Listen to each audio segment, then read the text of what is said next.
MLC కవిత కూడా మొన్న రాజీనామా పెట్టడం జరిగింది. దాన్ని ఆమోదించడం కూడా అయిపోయింది. ఆమె ఉమ్, ఆమె కూడా ఇప్పుడు కొత్త పార్టీ పెట్టడానికి రెడీ అవుతా ఉన్నారు. ఉమ్, ఆమె ఏమంటుంది, ఆమె కూడా నీళ్లు నిధులు నియామకాల ఎజెండాగా నేను బయటకు వస్తున్నాను.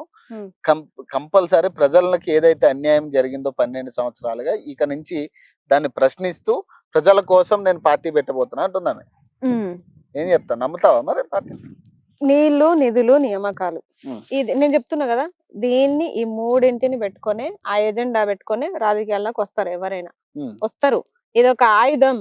నిరుద్యోగులు ఒక ఆయుధం. మెయిన్ దీంట్లో ఆయుధం ఏంటంటే నిరుద్యోగులే. ఉమ్, నీళ్లు నిధులు నియామకాలు అంటే అందరు బెండ్ అవుతారు అని ఉమ్, చెప్పేసి. ఎందుకంటే మేము పిచ్చోళ్ళం కదా నిరుద్యోగులము. ఒకప్పుడు ఇలాంటి మాటలే నమ్మి ఆ తొక్కలో మేనిఫెస్టో పట్టుకొని పోయి ఇంటి దగ్గర పట్టుకొని పోయి అమ్మ ఈ మేనిఫెస్టో చూడు, 2 లక్షల ఉద్యోగాలు వస్తాయి, మెగా డిఎస్ వస్తుంది, నిరుద్యోగ భృతి వస్తుంది, నువ్వు ఉమ్, నాకు డబ్బులు పంపాల్సిన అవసరం లేదు, నెల ఉమ్. నెల నేనే నీకు తిరిగి నేనే నీకు తిరిగి పంపిస్తా టాబ్లెట్స్. ఈ నెల నెల వీళ్ళే నాకు 4,500 ఇస్తారు నిరుద్యోగ భృతి, ఉమ్, నీకు పెన్షన్ పెరుగుతుంది, అవ్వకి పెన్షన్ పెరుగుతుంది, ఉమ్, ఇంకా ఇవన్నీ ఉంటాయి అని చెప్పేసి. మహిళా శక్తి వస్తుంది, ఇంట్లో ఫ్రీ గ్యాస్ వస్తుంది, ఫ్రీ కరెంట్ వస్తుంది. ఉమ్, ఇవన్నీ తొక్కల హామీలన్నీ చెప్పి మేం మోసపోయింది కాక ఊర్లో గ్రామాల్లో ఉండే మొత్తం పాపం నిరక్షరాస్యులను కూడా మేము వాళ్ళని అవగాహన కల్పించి వాళ్ళని కూడా మేము మోసం చేసినాం.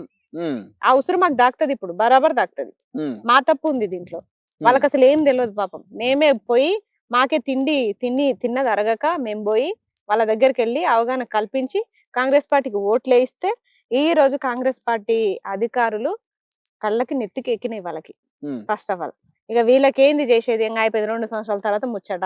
మళ్ళీ ఉమ్, అప్పుడు కూడా ఇదే హామీతో మేము ఇట్లా ఇవ్వలేకపోయినాం. అప్పుడు ఒక డైలాగ్ వస్తుంది, 10 సంవత్సరాల బీఆర్ఎస్ పార్టీ ఏం చేసింది, ఆ? ఉమ్. అందుకే మేము ఇవ్వలేకపోయినాం అంటే. ఇవ్వలేకపోయినాం.